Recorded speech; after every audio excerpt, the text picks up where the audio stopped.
حضرت ابو بکر صدیق رضی اللہ تعالی عنہ آپ اسلام لانے سے پہلے بہت بڑے بزنس مین کہلاتے تھے، عرب کے سب سے مالدار قسم کے آدمی. اور خواتین میں مالدار قسم کی خاتون کون مشہور تھی؟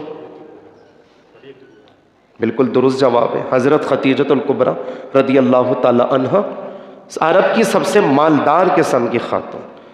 اس سے یہ بات بھی پتہ چلی کہ اسلام نے خواتین کو قید نہیں کیا، خواتین ہر شعبے میں حجاب کرتے ہوئے آگے آ سکتی.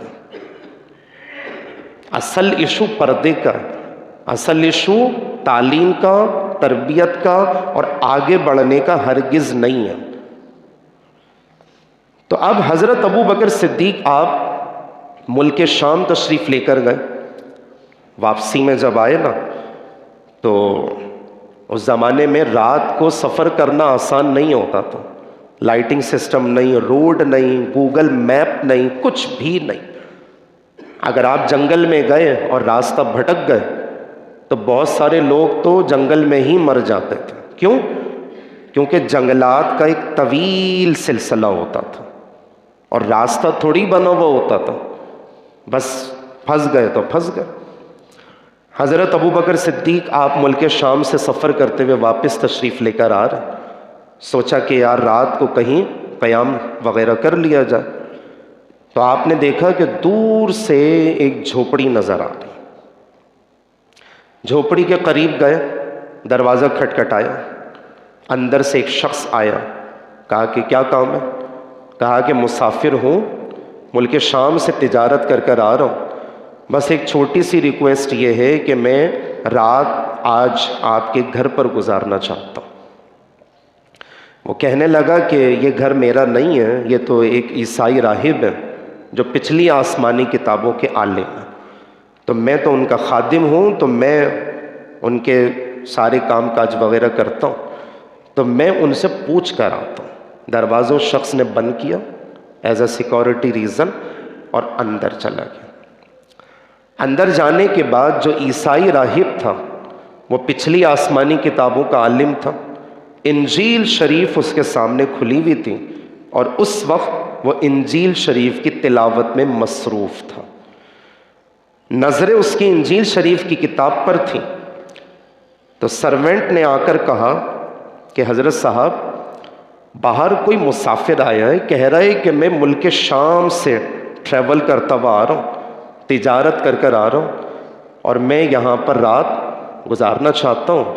تو حضرت صاحب اگر آپ کی اجازت ہو تو اس شخص کو اندر بلا لیا جائے.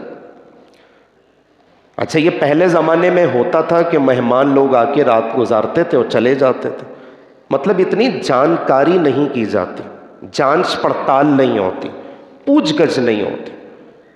اور پہلے زمانے میں آپ سب کو پتہ نادرا سسٹم تو تھا نہیں، سی پی ایل سسٹم بھی نہیں تھا، جدید سسٹم نہیں تھا. تو آپ کے پاس صرف اور صرف بھروسہ کرنے کے اور کوئی چارہ نہیں. اب سامنے والا کچھ بھی بول دے، آپ کو کیا پتہ. تو کہا کہ عیسائی راہب کہہ رہا ہے اچھا ملک شام سے سفر کر کر آ رہا ہے، اس سے جا کر کے پوچھو کہ کہیں اس کا نام ابو بکر تو نہیں. حالانکہ نظر اس کی انجیل شریف پر، اور وہ پوچھ رہا ہے کہ اس شخص سے جا کر کے پوچھو کہ کہیں اس کا نام ابو بکر تو نہیں ہے. وہ خادم گیا، دروازہ کھولا اور سوال پوچھنے لگا کہ کہیں تمہارا نام ابو بکر تو نہیں ہے؟ ابو بکر نے کہا کہ ہاں میرا نام ابو بکر ہے. آ کے کہنے لگا کہ حضرت صاحب اس کا نام تو کنفرم ابو بکر ہے. تو عیسائی راہب کی نظر انجیل شریف پر ہے، کہہ رہا ہے کہ اس شخص سے جا کر کے پوچھو کہ کہیں اس کے والد گرامی کا نام ابو قحافہ تو نہیں ہے. اب یہ ساری باتیں اس کو کیسے پتہ چل رہی؟ وہ خادم جاتا ہے اور پوچھتا ہے کہ یہ بتا دو کہ کہیں تمہارے والد کا نام ابو قحافہ تو نہیں ہے؟ ہاں میرے والد کا نام ابو قحافہ. آن کر کے اس نے بتا دیا. عیسائی راہب خوش ہو گیا. بالکل ضعیف قسم کا شخص تھا، 100 سال سے زائد اس کی عمر تھی. آئی بروز اور بھووں کے پلکوں کے بال تک اس کے سفید ہو چکے تھے. وہ کھڑا نہیں ہو سکتا تھا، وہ بیٹھا ہوا تھا اور انجیل شریف کی تلاوت کر رہا ہے۔ اس نے کہا کہ اس شخص سے جا کر کے پوچھو کہ کہیں اس کا تعلق شہر مکہ سے تو نہیں ہے۔ اب یہ ساری جانکاری کہاں سے پڑھ رہا ہے؟ وہ انجیل شریف سے پڑھ رہا ہے۔ اب وہ خادم گیا، دروازہ کھولا اور کہنے لگا کہ یہ بتاؤ کہ کہیں تمہارا تعلق شہر مکہ سے تو نہیں ہے؟ ابو بکر نے کہا کہ ہاں میرا تعلق شہر مکہ سے ہے۔ خادم نے آ کر کے کہا کہ حضرت صاحب نام اس کا ابو بکر ہے، والد کا نام ابو قحافہ ہے، اور تعلق اس کا شہر مکہ کے ساتھ ہے۔ وہ عیسائی راہب کہنے لگا کہ فوراً اس شخص کو بلا کے لے کر آؤ۔ کیوں؟ کیونکہ آنے والا شخص کوئی عام آدمی نہیں ہے، بڑی پہنچی ہوئی شخصیت ہے اور بڑا اس کا معاملہ ہے فضائل و مناقب کے اعتبار سے۔ ذرا عزت اور تعظیم اور رسپیکٹیبل انداز کے ساتھ اس شخص کو لے کر کے آؤ۔ اور جب آئے ابو بکر صدیق کو اندر بلوایا گیا۔ عیسائی راہب کہنے لگا اپنے خادم سے کہ یار مجھے کھڑا کرو، میں اس شخص کے استقبال کے لیے کھڑا ہونا چاہتا ہوں کہ جس کا ذکر میں انجیل شریف سے پڑھ پڑھ کے سنا رہا ہوں، اور سارے سوالات میں نے آج انجیل شریف سے کیے ہیں، پڑھ کر کے پوچھے ہیں، تو اب مجھے کھڑا کرو، میں شخص کے استقبال کے لیے کھڑا ہونا چاہتا ہوں۔ خادم نے سہارا دے کر بمشکل تمام وہ عیسائی راہب کھڑا ہوا اور کہنے لگا کہ بھائی آخری نشانی، چوتھی نشانی یہ پوچھنی ہے کہ کہیں تمہارے الٹے ہاتھ کی کلائی میں کوئی تل موجود تو نہیں ہے؟ ابو بکر صدیق کہنے لگے کہ ہاں دیکھ لو میری الٹی کلائی پر تل موجود ہے۔ ابو بکر صدیق کے چاروں سوال بالکل درست ثابت ہوئے، چاروں نشانیاں اور چاروں صفات کو بیان کر دیا گیا۔ عیسائی راہب کہنے لگا کہ اللہ کی قسم لے لو ابو بکر، چاروں کے چاروں سوال اپنی مرضی سے نہیں کیے بلکہ انجیل شریف کی کتاب سے پڑھ کر کے کیا۔ انجیل شریف کی کتاب سے میں نے یہ چاروں سوال پڑھے، اور اللہ کی قسم یہ بھی لے لو کہ انجیل شریف میں تو یہ بھی لکھا ہے کہ ایمان لانے سے پہلے ابو بکر صدیق ایک عیسائی راہب کے گھر میں قیام کرے گا، اور وہ خوش نصیب عیسائی راہب میں ہوں، وہ خوش نصیب عیسائی راہب میں ہوں۔ اور یہ جب ساری کی ساری نشانیاں بیان کر دی گئی تو اب ظاہر سی بات ہے تھکان تو اترے گی نا، ہے نیندوں تو اڑیں گے نا، سارا دن کا سفر کرتے ہوئے آ رہے ابو بکر صدیق، لیکن نیند اڑ گئی۔ کیوں اڑی ہے؟ ایکسائٹڈ ہونے کی وجہ سے، حیران ہونے کی وجہ سے، بہت زیادہ خوشیاں ہونے کی وجہ سے۔ اور یہ میں نے آپ کو ایک سائیکولوجیکل پوائنٹ پہلے بھی بیان کیا ہے کہ انسان کی نیند جو ہے نا وہ دو وجوہات کی بنا پر اڑ جاتی ہے، دو وجوہات۔ نمبر 1، ایک بہت زیادہ خوشی ہو تو بھی انسان کی نیند اڑ جاتی ہے، اور نمبر 2، جب بہت زیادہ غم ہو تو بھی انسان کی نیند اڑ جاتی ہے۔ اس لیے کہا جاتا ہے کہ انسانی مزاج کا اعتدال میں رہنا بہت ضروری ہے۔ حد سے زیادہ خوشی ہوگی تو بھی نیند اڑ جائے گی، اور حد سے زیادہ انسان ڈپریشن میں چلا جائے تو بھی اس کی نیند اڑ جائے گی۔ تو اب اتنی بڑی خوشی ہے، اتنی بڑی خوشی، تو ڈیفینیٹلی نیند تو اڑنی تھی۔ اصولی طور پہ سونا چاہیے تھا کہ نہیں؟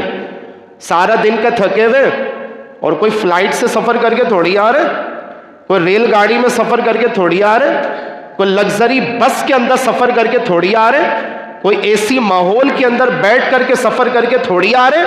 کس پہ سفر کیا ہوگا؟ اونٹ پہ کیا ہوگا، گھوڑے پہ کیا ہوگا، خچر پہ کیا ہوگا، زبردست تھکان ہوتی ہوگی نا۔ لیکن جب اپنی ذات کے حوالے سے ساری باتیں پچھلی آسمانی کتابوں میں جب انہوں نے سنی تو خوشی کی وجہ سے ابو بکر صدیق کی نیندیں اڑ گئیں، نیند اڑ گئی، اب نیند نہیں آ رہی۔ عیسائی راہب نے جب یہ ساری باتیں تفصیل سے سمجھائی نا، آخر میں کہہ رہے ہیں ابو بکر تم کوئی عام انسان نہیں ہو، میں تمہیں بشارت دیتا ہوں کہ تمہاری زندگی میں تمہاری ملاقات نبی آخر الزماں حضرت محمد مصطفیٰ صلی اللہ علیہ وسلم سے ہوگی، اور دوسری بشارت میں تمہیں یہ بھی دیتا ہوں کہ تم ہی سب سے پہلے ان کے اوپر ایمان لے کر آؤ گے۔ یہ دونوں بشارتیں میں انجیل شریف سے پڑھ کر کے دے رہا ہوں۔ اور اب تیسری بات بشارت نہیں ہے، عرض ہے۔ اور وہ کیا ہے کہ ابو بکر اگر عیسائی راہب کا واقعہ ذہن میں رہے نا، حضور سے ملاقات کے وقت، نبی آخر الزمان سے ملاقات کے وقت اگر کچھ یاد رہے کہ ایک عیسائی راہب سے ملاقات ہوئی تھی اور انجیل شریف سے پڑھ کر کے نشانیاں اور صفات کو بیان کیا تھا، اگر یاد رہ جائے تو نبی آخر الزمان کو اس فقیر حقیر کا سلام پیش کر دینا. ہائے ہائے ہائے، سلام پیش کر دینا اور یہ بھی کہہ دینا کہ یا رسول اللہ، عیسائی راہب کی یہ گزارش ہے، وہ یہ چاہتا ہے کہ آپ کل قیامت کے دن اس کی شفاعت فرما دیں. ہائے ہائے. اب یہ میٹنگ تمام ہو گئی، مگر میں نے ابھی عرض کیا انسانی نفسیات کیا ہے، ہیومن سائیکالوجی کیا ہے کہ جب خوشی زیادہ ہو تو بولو تو صحیح.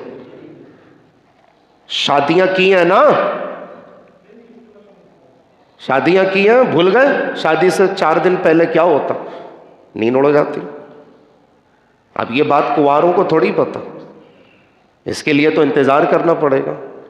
ہم تو یہی دعا کر سکتے ہیں کہ یا اللہ ہمارے سارے نوجوان بچوں کو اچھی اچھی نوکریاں عطا فرمائے. اس آمین میں بڑی جان ہے. ہمارے سارے کنوارے لڑکوں کو اچھی اچھی نوکریاں عطا فرمائے اور اچھی اچھی نوکریوں کے بعد اچھی اچھی چھوکریاں بھی عطا فرمائے. تو شادی سے 4 دن پہلے نیند اڑ جاتی ہے. کیوں اڑتی ہے؟ زیادہ خوشی کی وجہ سے. بھائی زندگی کی سب سے بڑی خوشی ہے نا شادی، اور کون سی بار بار ہونی ہے. جن لوگوں کی دوسری شادیاں ہوتی بھی ہیں نا تو وہ والی ایکسائٹمنٹ نہیں رہتی، کیونکہ اب آپ تجربے کار بن چکے ہیں، اب آپ فریش نہیں ہیں. تو جب حد سے زیادہ خوشی ہو تو نیند اڑ جاتی ہے کہ نہیں؟ تو ساری رات تھکان کے باوجود ابو بکر صدیق نے رات بستر پر جاگ کر کے گزاری، ساری رات جاگ کے گزاری. اور جب صبح اٹھے تو سلام کلام کر کے وہاں سے رخصت ہو گئے.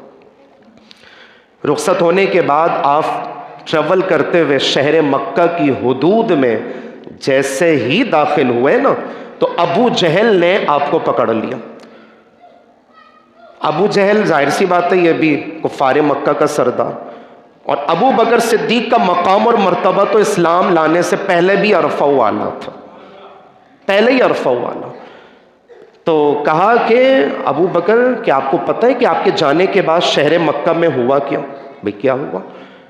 بھئی عبداللہ کے بیٹے محمد نے صلی اللہ علیہ وسلم نے نبوت کا دعویٰ کر دیا اور کوئی نیا دین لے کر آئے ہیں اور کہہ رہے ہیں کہ مجھ پر آسمانی کتاب نازل ہوتی ہے اور ایک فرشتہ باقاعدہ وحی لے کر نازل ہوتا ہے. تو اب تم بتاؤ کیا کرنا ہے؟ کیا ہم اپنے آباء و اجداد کے دین کو چھوڑ دیں؟ کیا ہم بت پرستی کرنا چھوڑ دیں؟ یہاں پہ بات روکتا ہوں میں. کیوں؟ کیونکہ ابو بکر صدیق نے زمانے جاہلیت میں بھی کبھی بھی بت پرستی نہیں کی. یہ کنفرم 100% بات میں نے آپ کے سامنے عرض کی اور اس کا ثبوت میں ابھی تھوڑی دیر کے بعد دینے والا ہوں. تو کہا کہ بھائی کیا کرنا ہے کیا نہیں کرنا، تمہیں تو پتہ ہے کہ تمہارے مشورے کے بغیر ہم تو کوئی بھی کام انجام نہیں دیتے، تو بتاؤ کیا کرنا ہے. انہوں نے نبوت کا دعویٰ کیا، نیا دین نیا ریلیجن لے کر آئے ہیں، اب تم بتاؤ کیا کرنا ہے کیا نہیں کرنا. ابو بکر صدیق کہنے لگے کہ ابو جہل تم میرا حال تو دیکھ رہے ہو، میں ملک شام سے آ رہا ہوں، تمہیں بتا کر تو گیا تھا، میں تجارت کر کے آ رہا ہوں، میں کوئی جو ہے نا وہ غیر ضروری کام کے لیے نہیں گیا. ابھی میں گھر جاؤں گا، نہاؤں گا، غسل کروں گا، کھانا کھاؤں گا، آرام کروں گا، رات میں ملتے کہ کیا لاہ عمل طے کرنا ہے. ابو جہل کو یہ جواب دیا. ابھی میں نے کہا نا کہ زیادہ خوشی ہو تو آپ کی تھکان بھی ختم ہو جائے گی اور آپ کی نیند بھی ختم ہو جائے گی. تو حضرت ابو بکر صدیق گھر گئے. گھر جانے کے بعد اپنا سارا ساز و سامان رکھا، نہ غسل کیا، نہ منہ دھویا، نہ کھانا کھایا، نہ پانی پیا. گھر سے جانے لگے. گھر والوں نے پوچھا کہاں جا رہے ہو؟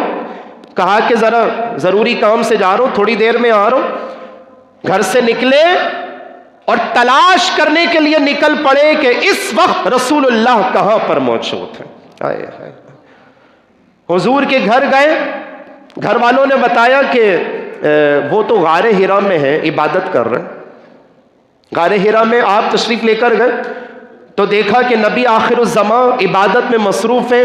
انتظار کیا, انتظار کرنے کے بعد عرض کرنے لگی یا رسول اللہ میں نے سنا ہے کہ آپ نیا دین لے کر آئے ہیں, نیا ریلیجن لے کر آئے ہیں, تو کیا معاملات ہیں اور کیا مذہب ہے, آپ ذرا تفصیلات بتائیں.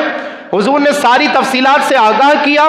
آگاہ کرنے کے بعد ارشاد فرمایا کہ ابو بکر اب ایمان لے کر کے آ جاؤ. ابو بکر عرض کرنے لگی یا رسول اللہ ایمان تو لے کر آ جاؤں گا, لیکن آپ کے نبوت کی صداقت کے معاملے میں اگر کوئی نشانی ہے تو پیش کریں, کوئی معجزہ ہے تو پیش کریں, کوئی آپ کی آئیڈینٹی ہو تو پیش کریں, تاکہ میرا دل تو مطمئن ہو نا کہ ہاں بھائی یہ نیا دین حق ہے, سچ ہے, اور آپ کا دعویٰ بالکل صحیح ہے کہ اللہ ایک ہے اور ایک خدا کی عبادت کرنی ہے. تو اگر کوئی نشانی کوئی معجزہ ہو تو پیش کریں. میرے آقا صلی اللہ علیہ وسلم مسکرائے اور مسکراتے ہوئے ارشاد فرمانے لگے کہ ابو بکر تم مجھ سے نشانی پیش کر رہے ہو, تم مجھ سے معجزہ طلب کر رہے ہو.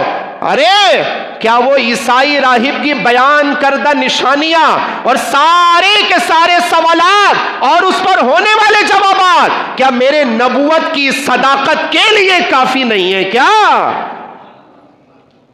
ابو بکر عرض کرنے لگے یا رسول اللہ آپ بالکل صحیح ارشاد فرما رہے ہیں. حضور یہ بات یا تو مجھے پتا تھی, یا تو عیسائی راہب کو پتا تھی, یا اس خادم کو پتا تھی جو الفاظوں کا تبادلہ کر رہا تھا میرے ساتھ. حضور یہ بتائیں کہ آپ کو کیسے پتا چلا, اتنی تفصیلی ملاقات آپ کو کیسے پتا چلا؟ تو میرے آقا نے ارشاد فرمایا کہ ابو بکر مجھے میرے رب نے بتایا ہے. آئے ہائے, مجھے میرے رب نے بتایا ہے. ابو بکر صدیق عرض کرنے لگے یا رسول اللہ اب تو میں فوراً کے فوراً آپ کا کلمہ پڑھ کے مسلمان ہونے کا اعلان کرتا ہوں. تو اس کا مطلب عیسائی راہب کی پیشن گوئی سچ ثابت ہوئی کہ سب سے پہلے ایمان لانے والے کون شخص بنے؟ تیز بولیں, ابو بکر صدیق بنے.